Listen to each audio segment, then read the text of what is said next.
Alright, so let me ask you, before we get into the video, how many of you have played that tapping game before? Maybe you played it when you were smaller or younger, where you have other people, but you try to tap a song, and the other people need to try to guess what it is, right?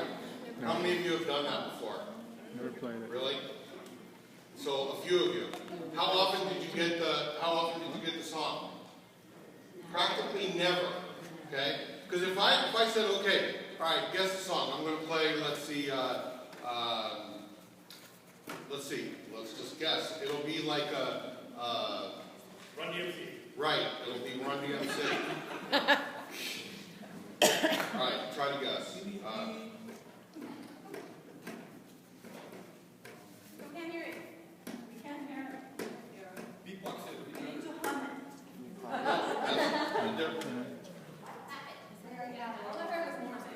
Mary Had a Little Lamb. No, that wasn't it. Okay, it was My Country 'Tis of Thee, so I know. Well, I did it the way Run DMC would do it. I did My Country 'Tis of Thee. No, I didn't. So, but here's the thing. Most of the time you're not going to get it. And this is the way that communication goes on between a man and a woman.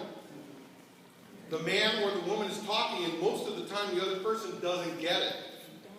And this is why we need to have empathy. This whole series wraps around the need of empathy. And last week we talked about what empathy actually is, and that's actually being able to put yourself into the shoes of the other person. Not just being able to go, oh man, I feel bad for you. Because that's sympathy. Sympathy is being able to go, yeah, I understand, sorry about that. Empathy is actually putting yourself in the shoes of the other person. And if you came to see that movie that we showed a couple of weeks ago or last week, then you have an understanding a little bit better of the different things that are going on inside of you, so that when you say something, do something, or before you do those things, you can actually get control of and take a step back and go, wait a second, who's leading this party? Is it emotion leading? Is it my heart leading? Or are we coming together as a group of emotion and all these things inside and making a conscious decision that's based on the good? Same thing too is when you have empathy for somebody else, trying to understand why your spouse is acting that way, is feeling that way, is saying that thing, instead of reacting either in a negative way or taking it up to the next level. It doesn't matter, every husband, every wife, doesn't matter how long or how loving they are, we all have moments of mystery. Moments when we can't even begin to understand the other person. Are you with me? You think to yourself, what are you thinking? And you may ask in disbelief, or I can't believe you'd say that. And that comes out of your mouth. And each and every couple, from time to time, you become perplexed by each other. To where you just want to look at the other person and go, who are you? Where is my husband? Where is my wife? Where is that person that I thought I was with? Empathy means imagining what life is like for your spouse at a moment in time. It means putting yourself in your spouse's skin, looking at life through their eyes, walking in their shoes, as long as they're not pumps. The point of empathy is to understand your spouse's feelings and your spouse's desires, their ideas, their actions, at not just a low level, but at a meaningful level. And when you do this for your spouse, and your spouse expresses that similar commitment to you, then you are trading places. And trading places requires mutual empathy. It's not one-sided, but instead it's reciprocal. I do for you, you do for me. It doesn't keep score. It hones in on moments of marital brilliance when your connection is intense, and when it's vivid, and when it's radiant. And shared empathy is almost sacred. It's almost a marital communion. So those moments are special, but they need not to be rare. They need to take place more often. And you don't have to leave them to chance or to fate. If you can wrap your head around empathy, understand what it means, understand what it takes, and then put that into practice, you are going to see results. It's very hard for a guy to understand where your woman's coming from. The same thing holds true for a woman understanding a guy. I don't get where you're coming from. But trying to put yourself in that position, trying to put yourself in those shoes, trying to put yourself in their skin, to actually try to figure it out instead of just, because it's so easy to go, I don't get it. I don't get you. I can't figure it out. But putting yourself in that position and trying to put yourself in that skin changes things. Let's watch the video.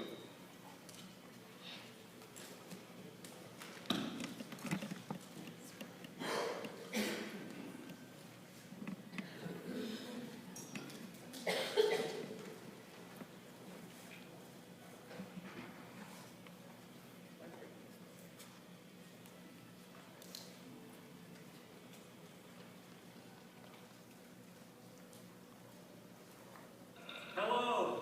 I'm hoping you had a good week. It's time to roll up our sleeves and jump in with both feet. I did the assessment we talked about last week, and I found out that I am an analyzer. Now I'm ready to learn what to do with that information. So here we go. Well, the two sides of trading places. In our last session, we talked a little bit about the payoffs, the dividends that come from putting yourself in your partner's shoes. And here we're going to roll up our sleeves and get very practical about it. What is it to empathize? What's required of me to do this? That's what we're going to demystify empathy. Make it very understandable and doable. It involves both your head and your heart. That's the two sides of empathy, and we're going to show you why that's so critical. But I want to tell you a quick story about American Airlines that illustrates a point when it comes to empathy. American Airlines, some decades ago, had a serious problem with so much lost luggage. Hard to believe. And they were just having this horrendous time trying to get all the regional managers to implement the programs and plans that need to take place to make No sure one they would can do really it. take it seriously. Right, and so finally, the president of the airline said, hey, I want to do something, and that is to fly in all of our regional managers to New York, and we're going to have a conference about this. Well, what those regional managers didn't know is that that president had arranged for each one of them to lose their luggage in transit. So when they got to New York, their luggage wasn't waiting for them. Sweet justice for the rest of us. The fallout, the result of that, you got it. A little bit of instant empathy, even when it's forced on you, begins to help you see something from another person's perspective, and they begin to change that problem radically. That lit a fire under them. Just that experience, and that's what it's like for us. I mean, once we get it, we step into action. Now, speaking of airplanes, empathy can be likened to an airplane, like two wings of an airplane. Like we say the head and the heart, it is like two wings of an airplane. To get empathy off the ground, you've got to accurately see the world from your spouse's perspective, with your mind, with your head, but also with your heart. That means analyzing and feeling. Yeah, because, we want to feel that feeling, but we've got to use good, sound judgment. The mind and the heart working together. I don't know about you, but I'm already thinking of a time when, well, if I had only had an understanding of where both Suzanne, my wife, and I fall on this matrix, it would have been very helpful. I know it would have helped Rob and Laura Petrie. Check it out. I'll do it later. I've had dinner waiting for an hour. I've had fun.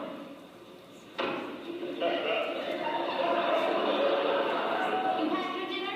Well, yeah, I had to work late, so I picked up a fast cheese sandwich on the way home, so I'd save you the bother. Well, why didn't you call me? I forgot. Did it ever occur to you, Rob, that I might like to eat? Well, go ahead. Who's stopping? What do you want me to do? Cook it for you?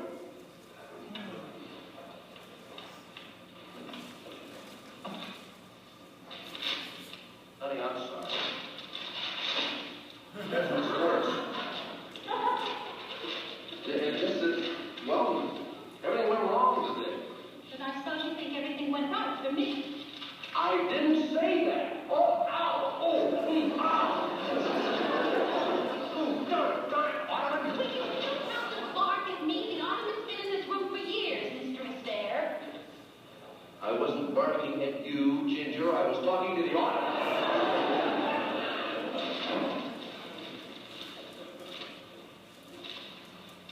What are you doing?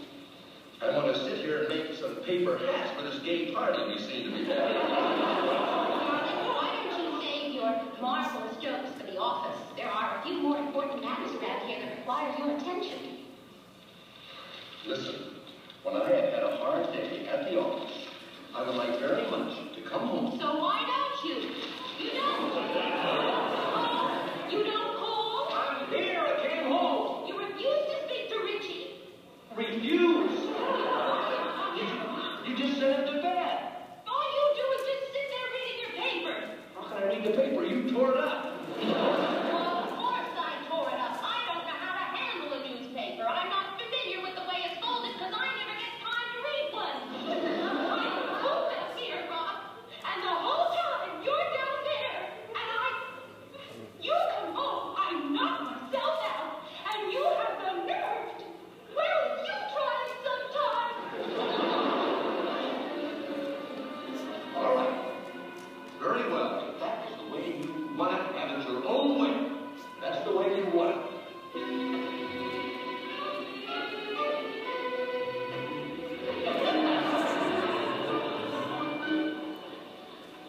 You'd probably like to know where I'm going.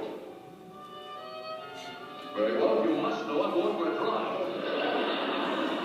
Well, don't expect to find me waiting up for you. Mr. Astaire. Lock up when you come home, please. I may not come home. Now, if you took the assessment we talked about as we closed last week's session, you already have a little idea of what this is about because you have a picture there in front of you from your self-test that plots you in 4 different diagrams. We want to talk about that, unpack that a little bit. Kind of right? help that come to life so you get your own style as well as your spouse's. But let's not back away from this big picture quite yet, the head and the heart. When you empathize, we sometimes tell our counseling students at the university where we teach, there's a big difference between sympathy and empathy. That's right. And sympathy is kind of, seeing somebody struggle in the water and throwing out a life ring to that person to bring them back to shore, right? Yeah, anyone would do that. It flows with the adrenaline, that urge to help. I mean, we're not going to not help in a crisis. Empathy, much more risky. Right. Empathy is actually diving into that water, risking your own well-being to bring that person back to safety. Right. And not everybody does that. No, that's very rare. In fact, it's so rare. What do we call those people that do that? Exactly. We call them heroes, right? Well, we believe, Les and I believe, it's just as heroic when you do that in your relationship. When you enter that person's experience, your spouse's experience, risking your own well-being. And why is it risky, by the way, to do that?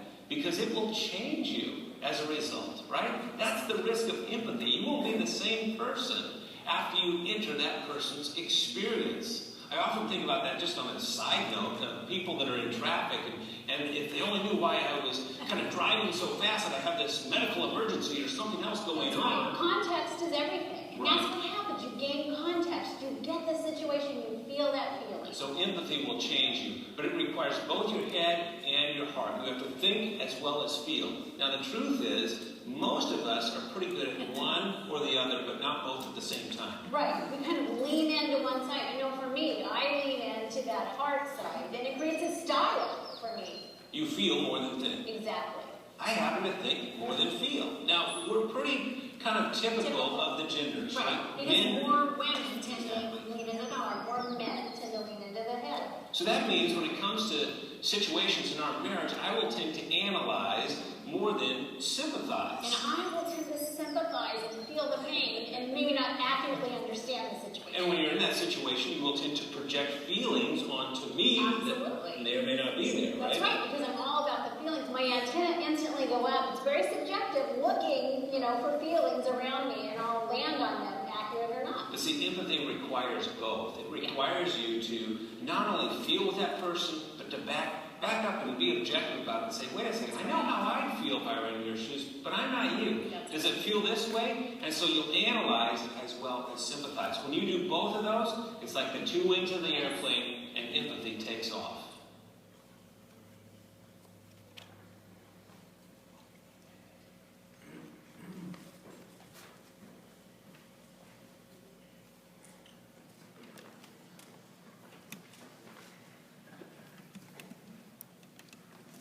Interesting?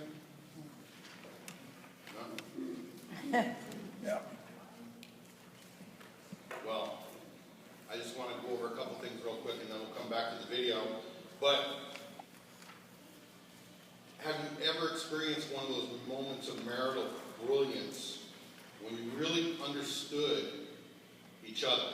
When you really put yourself in that situation where you can actually say that you had that empathy towards each other and understood the situation. Right? Yeah, well, I have. I lost a son, and then when Sylvia's son got cancer, I could have empathy with her to deal with her situation, because I'd dealt with the loss totally. And there was a chance of loss in her thing, so. And that comes from two different sides because you had your kids, she had her kids, and so Yeah. one didn't necessarily know what the other one was feeling. And there is, you heard what they said in the video about a big difference coming between analyzing and sympathizing. Because if you think about it, that's really what empathy comes down to, is when you can sit there and look at the situation, you're analyzing. And then sympathizing means, okay, I understand where they're coming from, why they're feeling that way, why they're saying what they're saying. And then that kind of helps you get into empathy mode. If you tend to be one of those people that are sympathizers, how many of you, let me back up, how many of you actually went online and did the assessment?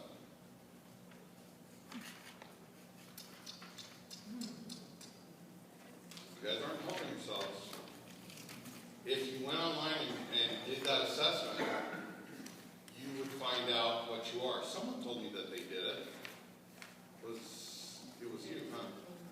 So, and then that'll kind of give you an idea of what you are, sympathizer or personalizer, and we're going to get into that.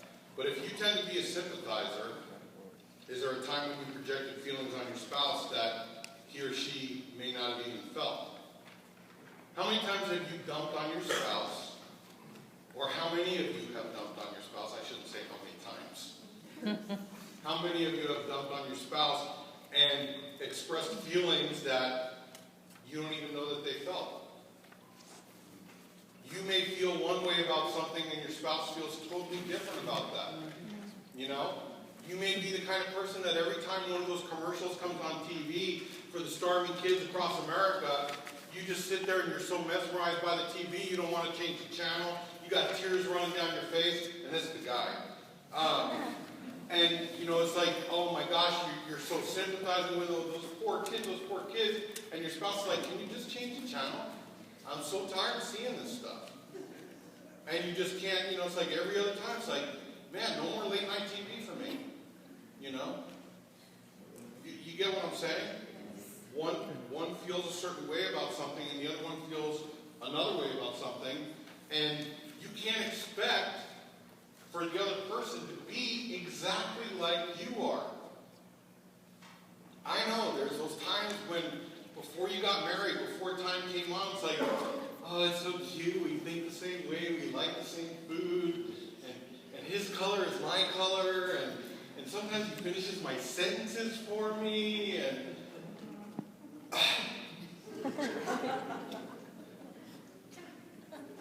but it's not always going to be that way. You're two different people with different ideas and different backgrounds and different upbringings and different things that have affected your life. So how do you expect the other person to feel that exact same way? On the other hand, if you tend to be an analyzer, maybe there's a time when you tried to solve a problem for your spouse without even recognizing what they were feeling. See, we've talked about it before that a lot of times a woman will come to a man and start talking about a situation, and the man, as soon as the woman starts talking, I got to come up with an idea of how to fix the problem. She's not even looking for you to fix the problem. She's just wanting you to be one of her girlfriends for a minute and just listen. Let her spout it off. She doesn't need you to come up with an answer. She just wants to share with you. But because of the way that we're wired and because of the way that we are as men, we got to come up with an answer. I can fix that. Just don't talk to him anymore. You know?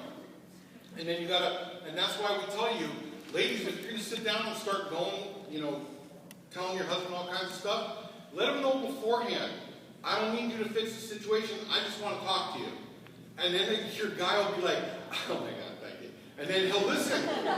He'll totally listen and not have to worry. You'll actually get him to pay better attention because he's not worrying about trying to come up with an answer to your problem. He will just actually be listening. I can't promise how intently, but he will be listening. And the same thing holds true for when, on the other hand, if you do want him to solve the problem, I need your help with something, then expect him to be listening, but his eyes may roll in the back of his head because he's concentrating on trying to come up with an answer, but he's listening. You understand what I'm saying? Yes? Am I just being way too much for you this morning, or what? No. Okay. So, let's go back to the video.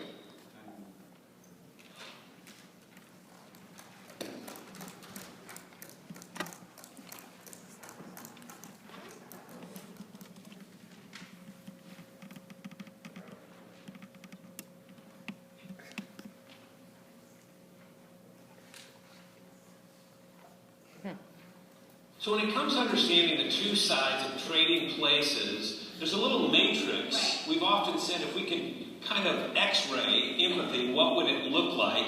And we've had that discussion for a long time through doctoral dissertations and everything else. And we've come up with this thing that we call the 4 social styles. It's in the book Trading Places as well as in your member book. And it kind of helps you graphically see what's going on with empathy, right? That's right, and you can find yourself in that model, one of those 4 quadrants. On the top of this matrix, you see feeling, this kind of emotional intuiting. And either you're high in that or you're low in that. Either you have a lot of emotional intuiting or you're pretty low in not much at all. On the other kind of side of this 2x2 design is thinking. And that's your cognitive understanding. And again, is it high or is it low? As you can see, that creates 4 different personality styles or social styles that we have in our relationship. If you're high on feeling and low on thinking, well, that's the sympathizer style. Yeah, heavy on the heart. That's the person who leans into the feeling side of empathy, more the sympathizer. Yeah, and this person will tend to sometimes, well, one thing they fall into is almost solving problems before that problem even exists. Yeah, we love to meet your need, even if you don't have that need. Basically, What a blessing. because it makes us look and feel loving, like we got the problem. That's the sympathizer. I know sometimes when Les comes home from work and brings a situation that wasn't so great for him, he'll start to unroll it for me, and I'll just get into it, and I'll say, oh, you must feel devastated. That's terrible, And as I'm saying all that, you don't particularly look No, like because she'll man, I didn't know my problem was so big, and so you start talking about it like this, right? Exactly, and that's what the sympathizer can tend to do. We can project all of our feelings onto you without that sound judgment, that objective reasoning. Right, so it's close to empathy, but only half, really, of what it takes. It's all heart, not much head, okay? Now, if you're low on thinking, low on feeling, that puts you into the personalizer quadrant. Right. And in the personalizer quadrant, you don't find much sympathy. You don't find much analyzing going on. It's really kind of all turned inward. Yeah, there's a lot of pain here, because you're personalizing life, and usually it's because you've been burdened. You have reason to feel like you need to withdraw and protect yourself. Yeah, or you might be just going through a season. It might be some physical stuff, medical issues that you're going through, or a season that's tough with your parents, or any number of things, but it kind of just causes you to pull inwards. And it makes it difficult to actually see something from somebody else's perspective. Yeah, reach out beyond yourself, because toothache. You know, when you've got a toothache, it's hard to think of anything else but get rid of this pain. And that's what's happening with the personalizers. They're consumed by a pain they're experiencing. Yeah, exactly. And I often liken it to, it's like you're wearing mirrored sunglasses, and you've taken the lenses out, and you've kind of flipped them around, and you put them back in the frames, and as you look out at the world, what do you see? Well, you see a reflection of yourself and your own needs. And that's kind of what it's like for the person in the personalizing quadrant sometimes. So we need to give them some grace as they pass through that season of their life and begin to transcend it. And it's not a place you want to rest, though. If you can move beyond it and become someone who leans into empathy, so much better. Well, and just as the sympathizer in the personalizing quadrant, you don't want to stay there either. You don't want to camp out in either one of these quadrants, nor this third one. And this is the one that is high on thinking and low on feeling. And that's the analyzer. This is the person, more head than heart. Yes. And boy, they're good at solving problems. Very objective. This is the person that can come home and his wife has a problem. Well, let me give you 3 easy solutions to make your whole life better. That's right. Now what's for dinner? You know, we're moving on. We've got that one wrapped up. That's right. Set them up and knock them down. But this person that is the analyzer, and I know that guys tend to fall into this more than women do, just as women tend to fall into that sympathizing quadrant more than You men lean do. into using your head and staying in that place as you look at every situation. And I want you guys to know that one of the reasons for that, one of the reasons that men tend to want to solve your problems, women, when it feels like they haven't even understood your problem yet, is that's what we want when we're in your shoes. Hard for me to believe, but it's true. I mean, you really do. I mean, if you We say want to solve the problem, exactly. get rid of it, right? Yeah. We don't You need- wouldn't share a problem unless you tried on your own, and you now need a solution from another place. And we don't need all the fluff, we don't need all the bunny trails, just kind of, let's get through this thing. Whereas if you're coming in from that heart quadrant,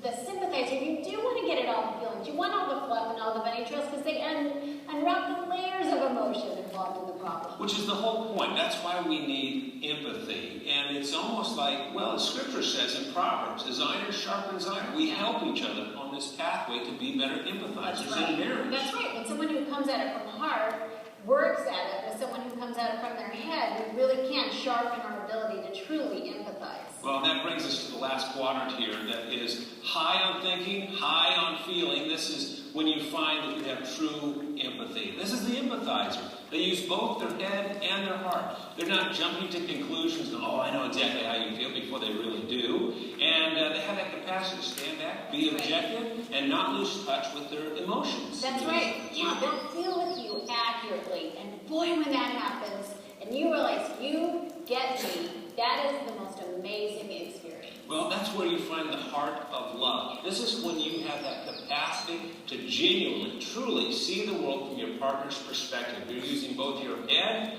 and your heart. Now, if you haven't taken that free online assessment for Trading Places at our website, realrelationships.com, we urge you to do that. It'll take you just less than 10 minutes, and you'll get a printout of this diagram and where you stand percentage-wise in each one of these quadrants. Maybe you've already done that. We hope you have. But if not, don't delay. Go ahead and do that sometime after tonight's session. It's so powerful to understand how those two sides of empathy come together to create your own style for empathy.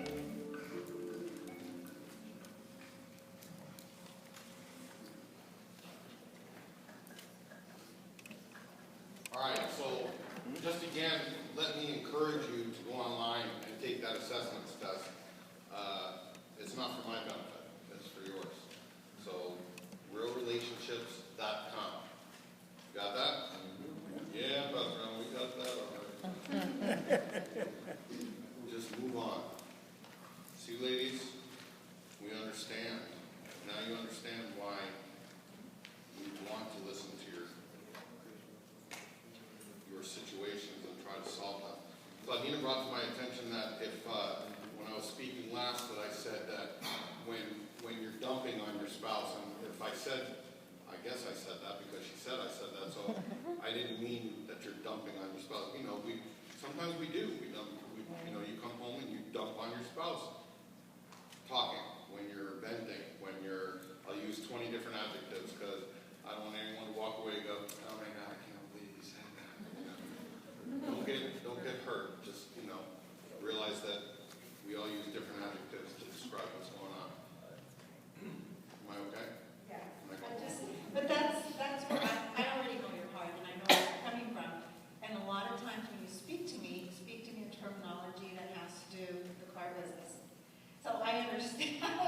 And it's gotten better, but there was many times, but I understood. But maybe somebody else would. So when you said that, it didn't offend me, but I thought, women are, some people are very sensitive, like, oh, I'm dumping, I'm sharing, So that's, I made a note of it. I didn't think you were gonna. No, that's, Sure. but I have to, if I did something to offend somebody, I'm really sorry that you're so soft-hearted, but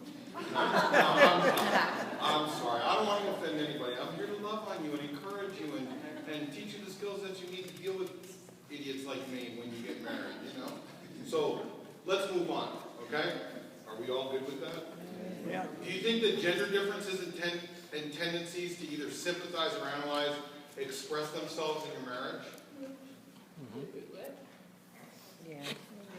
Do you think that the difference between man and woman and the tendency to sympathize or analyze, do they express yourself in your marriage? Yes. How?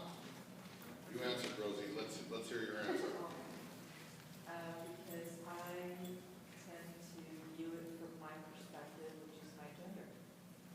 So if I'm more the sympathizer or more the analyzer, that's where I'm going to direct that conversation.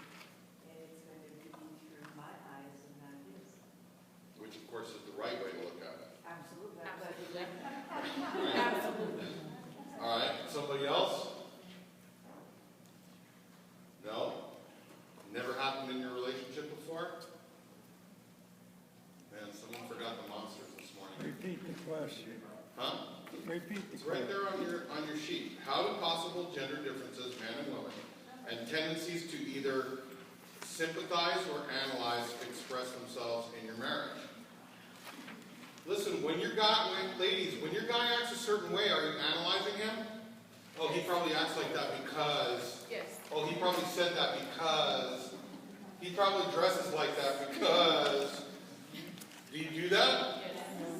Okay, guys, do you ever have the same thing? Do you ever analyze your woman? She probably says that, she probably does that, she probably said that, she probably acted that way because I know you probably think she's just mean. That's why she did it. She's just mean. She don't have a heart. She loves the kids more than she loves me. Wow. Right? We do. We go back, sometimes I go as far as judging her like that, as far as, has to do with her upbringing, or you didn't get that from your mom, or you didn't get that from your dad, that's why you're like that. That's true, right? You probably blame it on, oh, man, she grew up in the ghetto. That's probably where she got that. He grew up with an maid. That's probably where he got that. I'm not his maid, right? I know you laugh because it's real. You laugh because it's real. So we express those things in our relationship sometimes, but at the same time, that's the analyzing aspect. What about the sympathizing aspect? Yeah, you can sympathize, because you can turn around, all those things that you used to analyze, you can turn around and use to sympathize, because you go, oh, I get it, she acted that way because she grew up in the hood. You're not referring that to me. No. Stop taking everything so personal. Oh my God, you're probably just saying that because you grew up in the hood.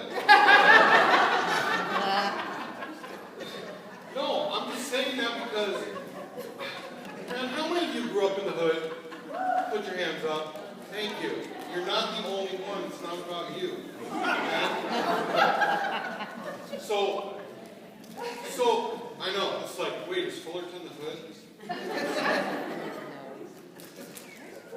We got some gangs in Fullerton. They just dress me.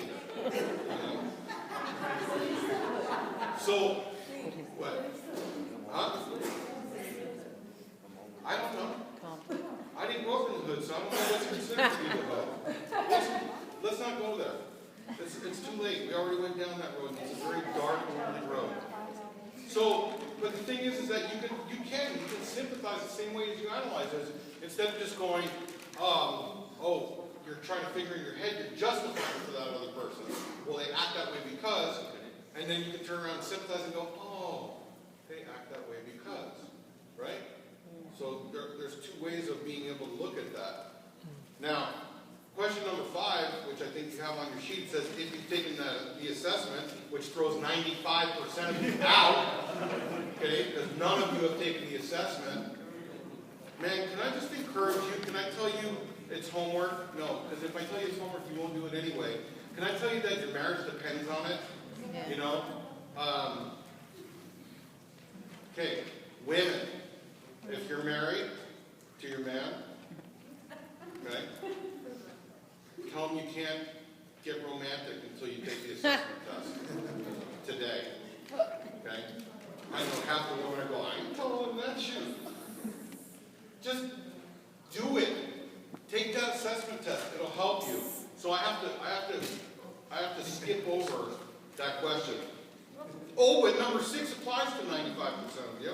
If you have not taken the assessment, what quadrant do you see yourself fitting into most of the time? So you have those 4 quadrants on your paper. If you looked at it, they described all 4 quadrants without taking the test. Mike Roma, what do you think you fit into? Analyzing. Maria, do you agree with that? Yes?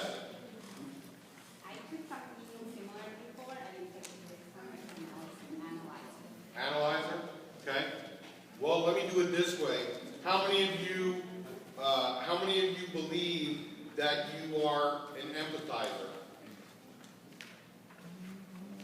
Okay. How many of you believe that you are an analyzer? Okay. How many of you believe that you are a personalizer? Okay. How many of you believe that you are a sympathizer? How many people didn't raise their hand to anything? That's good. Right. You are a nothingizer. Okay. That's a good word. Wow. So, if you look at those 4 relationship style quadrants, what do they tell you better about relating to your spouse? What do they tell you about relating to your spouse? If you can see what your spouse is after you take the assessment and you figure out what they are, do you think that that would give you insight as to a better understanding of your spouse? Who in here would not like to have a better understanding of their spouse? If you raise your hand, I will ask you to leave. I can't see someone deliberately going, man, I don't want to know nothing more about it.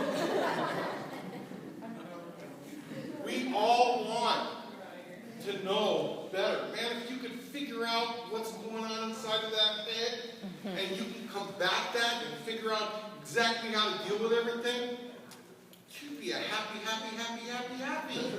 Amen. Did you have a comment, Marcos? That book is not on the website. It's what? It's not on the website. The book is not on the website. No, it gives you like a list of books. Yeah. And it's not on there. And then when you click like the Trading Places one or whatever, it tells you to register.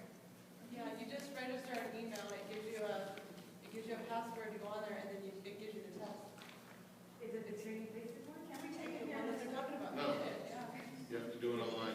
Yeah. Okay, if you want to know how to take the assessment, talk to Monique. And Monique's going to have to leave early. Okay, real quick, say it loud and proud so that they can hear it. Well, you just went on the website, and you scroll down to the bottom, and it says to take the test. You want to take the test, and I clicked on that, and then it said you had to register. And so I think it was just an email, and then they sent me a password to my email, and then I went back, and it came on. Okay, there you go. And we didn't do it twice. What I did was, I did my test, I printed it all out, and then I shut it down, and then I went back, and it was all clear, so he could do it, so I didn't Okay. have to register twice. There you go. So make sure that happens, okay? A lot of fun. I had fun with it. Glad that you did it. Yeah. Fun. It's going to be fun. All right. So, what style quadrants tell you about more successfully relating to people outside of your family. Now you can start thinking about how other people are, people that you work with. How many of you deal with sales? Okay, a few of you. Just think about, forget about the psychology aspect of it. Think about it of being able to figure out what kind of personality type that they have and how they are. So if you're dealing with somebody, think about that they are one of those 4 quadrants, and wow, how can that affect your conversation or your talk or whatever the case may be in presenting yourself? They say sales, the first thing that you have to do is sell yourself. Because you could be the best salesperson in the world, and if somebody doesn't believe in you, it doesn't matter what you're selling, they ain't buying. The first thing that you have to sell is yourself, because if they like you, you can sell ice to an Eskimo. Okay? That's true. If they don't like you, then it doesn't matter what you're selling or even possibly giving away. It's like, no, really, it's free. No, man, that's cool. I don't want nothing to do with you. So it's a matter of selling yourself, and what better way to sell yourself is to know how to sell yourself to somebody else. Now that, I'm talking about sales, but isn't it true that when you go out and you're trying to make friends or acquaintances or whatever the case may be, or you just want to be liked, who doesn't want to be liked, right? You're trying to appeal to the masses. I mean, look at my, I'll use my situation. I've got, let's just use round numbers and say 90 people in here. All of y'all are different. All of y'all are twisted in your own little ways, just like I am. And yes, I call them all twisted, so don't, That's right. And so I have to find a way to appeal to all of you. Those that are stereotype religious, I got to make sure that I have scripture in here. Those of you that like to laugh, I got to make you laugh. Those of you that are I just want answers to my relationship while I'm trying to give you I got to appeal to everybody. Because there's still some that are going to walk out here and go, man, you don't know nothing. I ain't tired of listening. Absolutely. Don't let the door hit you where the good Lord split you. That's right.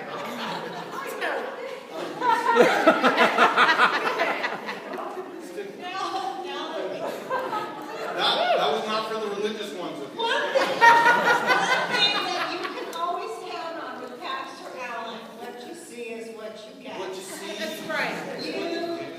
So there's no putting up a front. You don't have to defend me, babe. I got this. I got it. That's right. God put me here for a reason. I know some of you are still questioning the reason, but I'm here for a reason. Okay?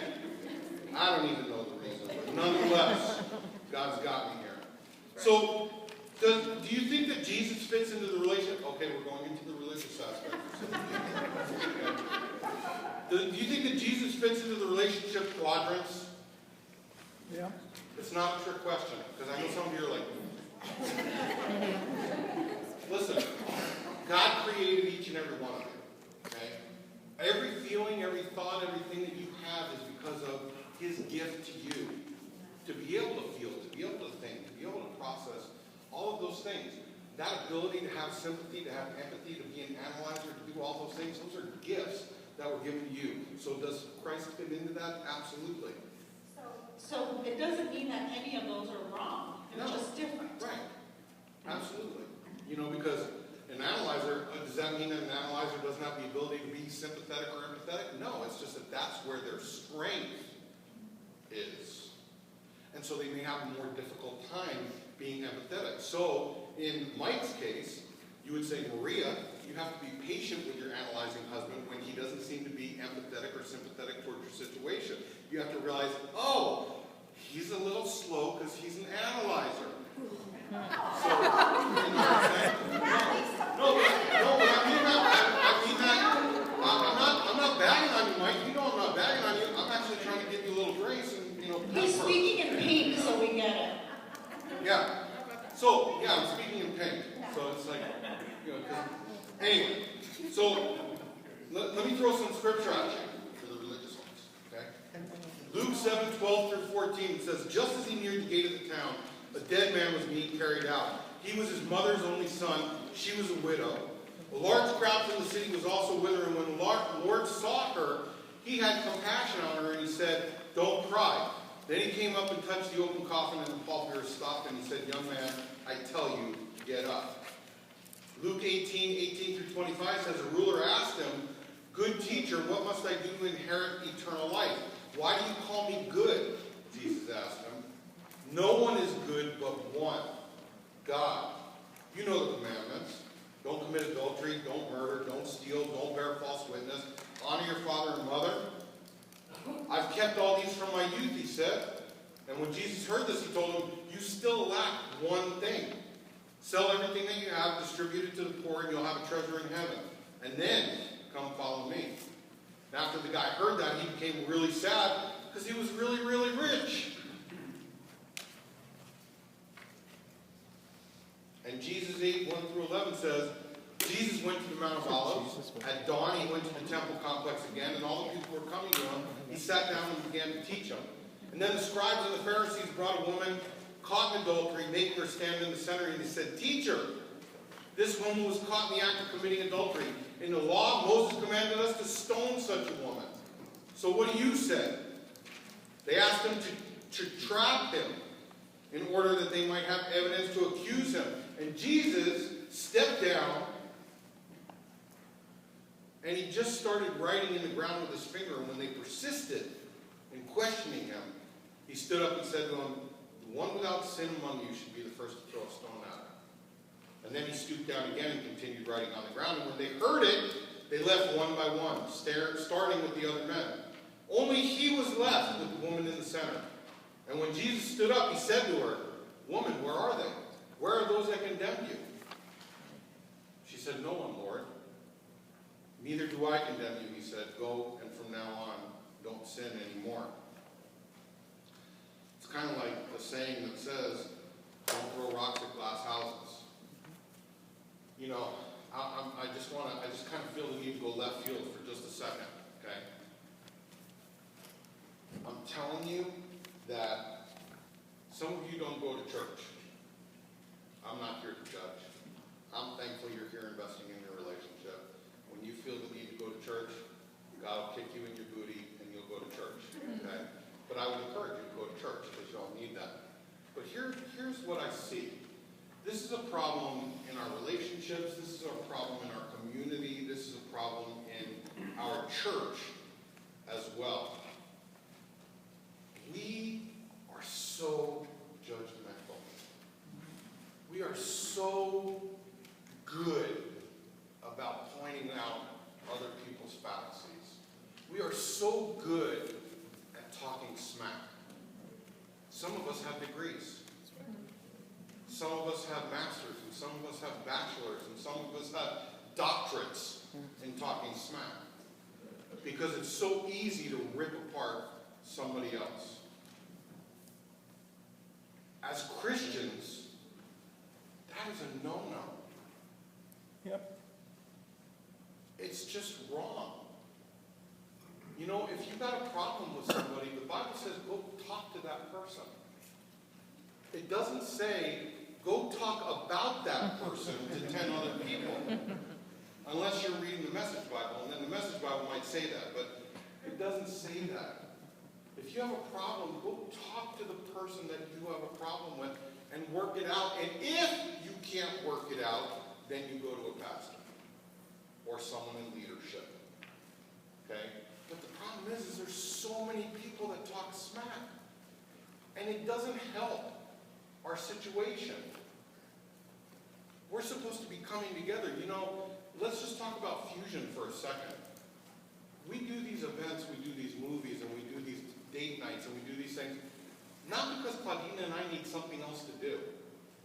It's because we are trying to build community. We are trying to surround you guys with positive, encouraging people that will help you, encourage you, so that when something comes up, you can reflect and go, oh, I know, I can talk to Claudina, or I can talk to Pastor Allan, or I can talk to Frank or Karen, because, you know, those are good Christian couples. You don't want to talk to the people that are going to go, you know what, dude, you don't need that crap, you just need to leave. Right? I mean, seriously, guys. And you need to take that into consideration, because there's way too much of it going on. Way too much of it. I want to help a small percentage out. It has been my experience that people that are on a particular journey tend to think that that's the way the Christian walk should be for everybody else. So if somebody is, let's say, on the mountaintop, and I'm speaking, Christianese right now, you're on the mountaintop. You tend to look down at those who are in the valley or in the desert. You need to be careful that you don't personalize your walk and what God's asking you to do and your journey and where you're at this moment, because everybody is somewhere with the Lord. So that's what helped me, because when I first became a Christian, I used to do that. I'm going to be very honest with you. If I was on the mountaintop and I felt like I could walk on water, I tended to kind of look down on those who weren't as religious as me. Then Jesus taught me really quick when I was in the valley and in the desert crying for my life that there were seasons for everybody. So just let that help you, because that's where empathy comes in with your brothers and your sisters. We need to be careful that whatever it is that God's doing in your life, that you don't personalize that on somebody else. That's good. Yeah.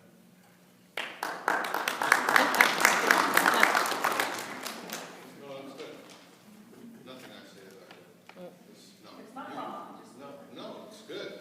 Every couple, every single couple has got to find mutual empathy difficult at times because we're different.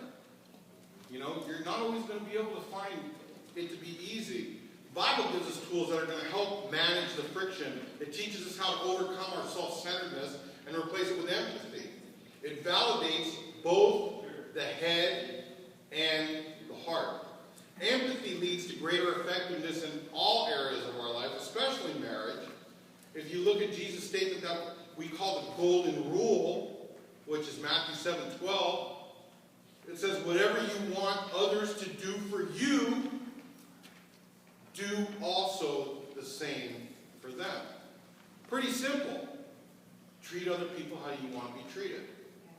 Now, if you want to go around and talk smack about people, then why are you going to get upset when they start talking smack about you? You want to treat people like dirt, not have the time of day for them, not give them any kind of encouragement or sympathy or empathy or anything like that. Why, when you're in the desert, do you say that nobody has that for you? Call it what you want. You sow what you reap what you sow. Karma, what comes around goes around. You know what? Bottom line is it's pretty much true because it's in the Word of God. Do unto others as you would have them to do. Have them unto you. Have them do, you know the scripture. So whatever it is, you better think about that. Whatever you're putting out is coming back. So it's kind of like a boomerang. What talks smack? Oh. That applies to your marriage too. Absolutely. Because how many times is there, and you and I are very transparent because we believe that what we go through helps other couples, and we're okay with that because we're on this journey with you. But I didn't take the test, so I'm going to go take it. So I apologize, but I think I personalize. And when Allan comes home and shares something with me, I first become Team Allan, and I don't care if it's right, wrong, or indifferent. That's my husband. I'm on his side. I think that anybody messes with him, they're messing with me. But then later I analyze it. Like, well, maybe. So I expect him to do that for me, and he doesn't. I'm like, I do it for him, and he doesn't do it for me. He should not even question when I say something to him, but he'll analyze it. Well, were you friendly? And I'm like, how dare he? Immediately I jump to your defense. So this happens here. So with that said, there have been times where I have been tempted not to be Team Allan,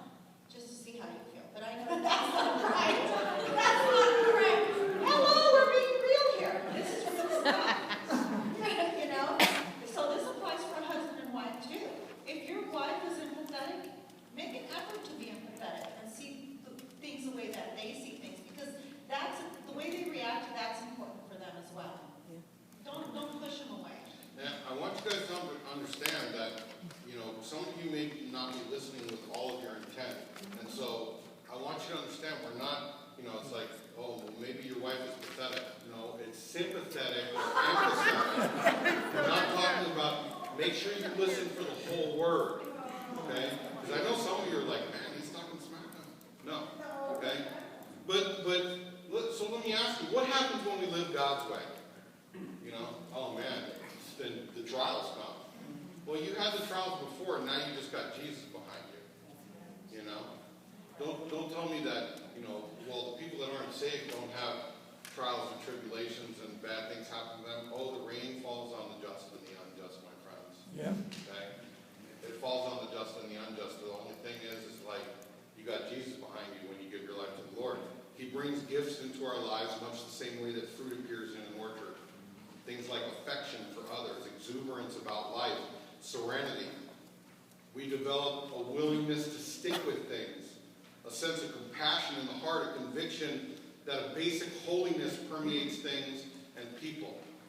We find ourselves involved in loyal commitments, not needing to force our way in life, able to marshal and direct our energies wisely. Legalism is helpless in bringing this about. It only gets in the way. Now, if you think that I just came up with a great speech, that's actually Galatians 5 in the Message Bible. Let me see how much we got left in this wrap-up of this video, and then I'll come back to you real quick.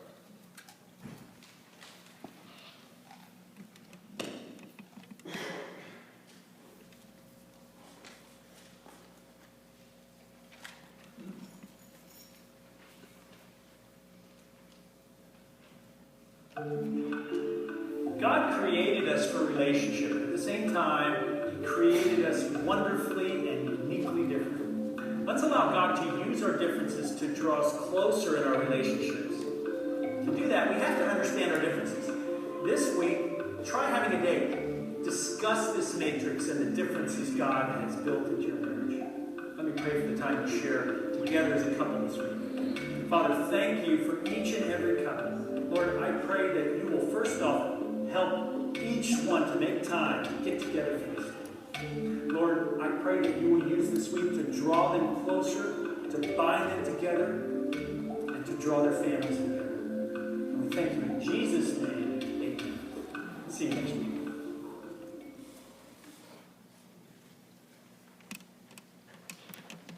Okay, so let's wrap it up. A lot of times we often forget to court each other as we did before we got married. I like, Crystal posted yesterday that her and Eric went on a date. Don't know exactly what they did. but she posted that, never give up your date time. Always make time to make those things, and that's something that, of course, we always push in here. You got to have that. This week, try to do a little courting. Plan a date. Discuss the empathy matrix and the differences God's built into your marriage. And think about those things,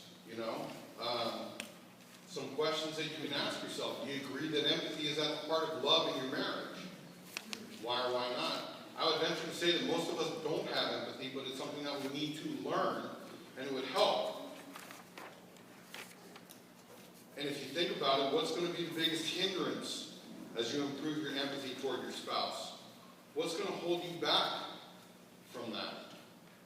How is it going to keep you from being able to share that empathy toward your spouse? There's a 6-step plan. If it turns out that you're going to be a personalizer, there's a 6-step plan for personalizers. I want to try to cover it real quick. But each of us at some point is going to find ourselves relating to a personalizer. And many of us have gone through periods when we practice this style. So whether you determine that you fall into that personalizer quadrant, or you face the challenge of relating to someone else in that quadrant, these steps can be helpful because personalizers are people who have probably experienced pain that shape their style of interacting. And this is a 6-step plan that can help personalizers deal with the unique challenges they face. Number 1, you have to admit your deficit. That's number 1. Love is a central condition of human existence, and you have the capacity to experience it. fear and guilt lead to self-protection and prevent us from giving and receiving the gift of love. Trying to understand those people that are around you, especially your spouse, are going to begin to help you to overcome your deficit of love. Number 2 is to plug into a caring community.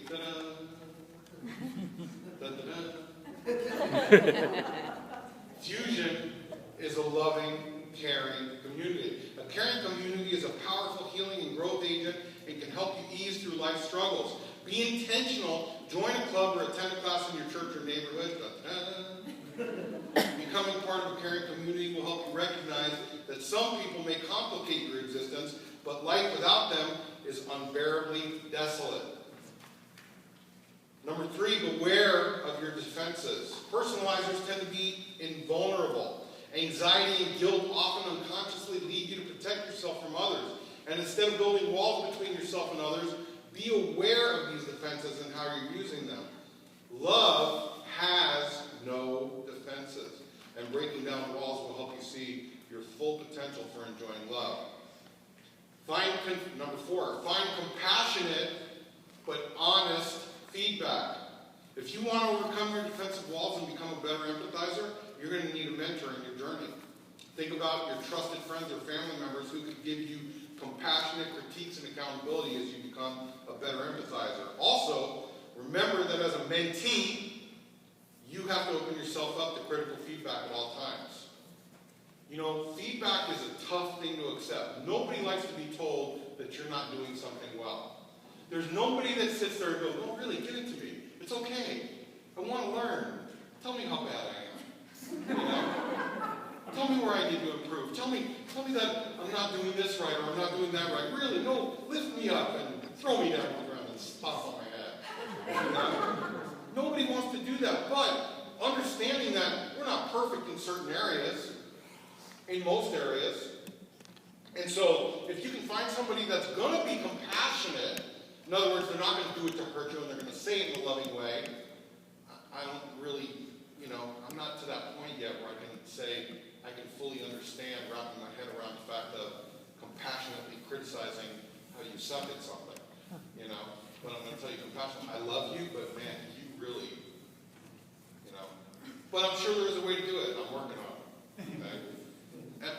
But that's also on that person's perspective. That's why it's so important that you and your wife are a team, because that's what a husband and wife should do. You should be able to speak the truth to each other in love, to build each other up, to bring correction in a loving way, so that if somebody that is off the wall says something that's inappropriate, your spouse can say, "Who knows you better than your spouse? Nobody." So what, babe, maybe they do have a point. Maybe you were harsh or whatever the case may be. Or maybe your spouse can say, "That's absolutely not true." Right, let's go find him and beat him up. Yeah, that's what I was As a couple. Let's do a couple activity. Let's go beat them up. I'll see you in the parking lot after church, brother. Okay? I know a guy. All right, number 5, risk vulnerability. Relationships are risky, so caring for other people leaves us vulnerable to disappointment and rejection. But unless we're willing to suffer these negative emotions, we can't live a rich life. Let your defenses down and open up. Remember that the heart of the gospel is what we become vulnerable to Jesus' offer of salvation. The bottom line is, I know, how many of you remember like your first love? Or what you thought was your first love at 12? It's like, oh my God, I love them. And it's like you went through your first puppy dog heartbreak. You're going to die. You're never going to be able to find love again. You don't want to go to school anymore because you can't face them. But guess what? Look at you now, right? And you do heal, and time does heal all wounds, and especially when you have God in your life to help you mend those hurts and those scars. But things do happen, and in order for you to be productive in your relationship or any relationship, you need to be a little bit vulnerable, okay? And the last one is seek healing through professional help. Every personalizer can benefit from the objective help of a trained counselor. Ministers, physicians, nurses, teachers may be excellent referrals. If you have a painful memory that you've never been able to resolve, you got to seek professional help. And that final step may be the most important thing you do for yourself and the people in your life. That's the important stuff. So that takes care of session 2, two sides of trading places. Any questions, comments, anything like that? No. Did you like it? Yeah. Yes. Okay.